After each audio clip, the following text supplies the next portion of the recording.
जब राजा भोज फिर से सिंहासन की ओर बढ़ने लगे तो 15वीं पुतली सुंदरवती ने उन्हें रोक दिया। उसने पूछा कि क्या आपके अंदर भी महाराज विक्रमादित्य जैसे ही प्रजा प्रेमी गुण हैं? इतना कहकर 15वीं पुतली ने एक किस्सा सुनाना शुरू किया। सुंदरवती ने कहा, राजा विक्रमादित्य के शासन से उज्जैन की पूरी प्रजा खुश थी। सभी को राजा की दानवीरता और दयालुता पर गर्व था। उसी राज्य में महाराज विक्रमादित्य जैसा ही एक दयालु व्यापारी पन्नालाल भी रहता था। वो बिना किसी लालच के लोगों की हर दम मदद करता था। पन्नालाल का एक बेटा भी उसी के जैसा गुणवान था। दोनों बाप बेटे की अच्छाई के बारे में पूरा उज्जैन जानता था। कुछ समय बाद व्यापारी अपने बेटे की शादी के लिए लड़की ढूंढने लगे। तभी एक पंडित ने उन्हें बताया कि समुद्र के दूसरी ओर धनीराम नाम का एक व्यापारी रहता है जो अपनी सुंदर और गुणवान बेटी के लिए लड़का ढूंढ रहा है। यदि आप कहें तो उनसे विवाह की बात कर सकता हूं। यह सुनते ही पन्नालाल ने पंडित को खर्च के लिए मुद्राएं देकर उसे धनीराम व्यापारी के पास भेज दिया। धनीराम को पंडित का प्रस्ताव अच्छा लगा और उन्होंने शादी के लिए हां कर दी। दोनों परिवार की सहमति के बाद शादी का शुभ मुहूर्त भी तय हो गया।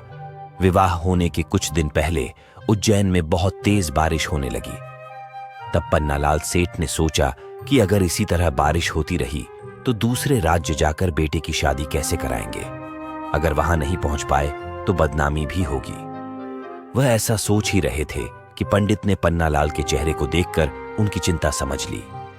पंडित ने कहा, सेठ जी चिंता मत कीजिए, बस आप अपनी सारी समस्या महाराज विक्रमादित्य को जाकर बता दीजिए। उनके पास हवा से भी तेज चलने वाले रथ और घोड़े हैं, वो जरूर आपकी मदद करेंगे। सेठ सीधे महाराज विक्रमादित्य के दरबार पहुंचा और अपने मन की बात हिचकिचाते हुए कही। व्यापारी की परेशानी सुनकर महाराज ने कहा कि हर राजा की असली संपत्ति उसकी प्रजा ही होती है। आप राजमहल से रथ और घोड़े ले जा सकते हैं।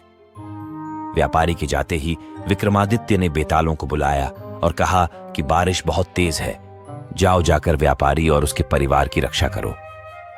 तभी व्यापारी अपने बेटे की शादी के लिए पूरे परिवार और रिश्तेदारों के साथ रथ लेकर दूसरे राज्य के लिए निकल गए।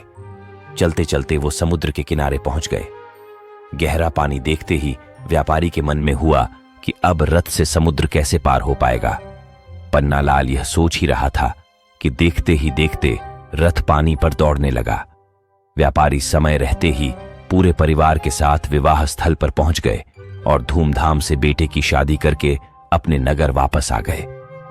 नगर पहुंचते ही सबसे पहले पन्नालाल अपने बेटे और बहू को लेकर राजमहल पहुंचे और राजा से मुलाकात की।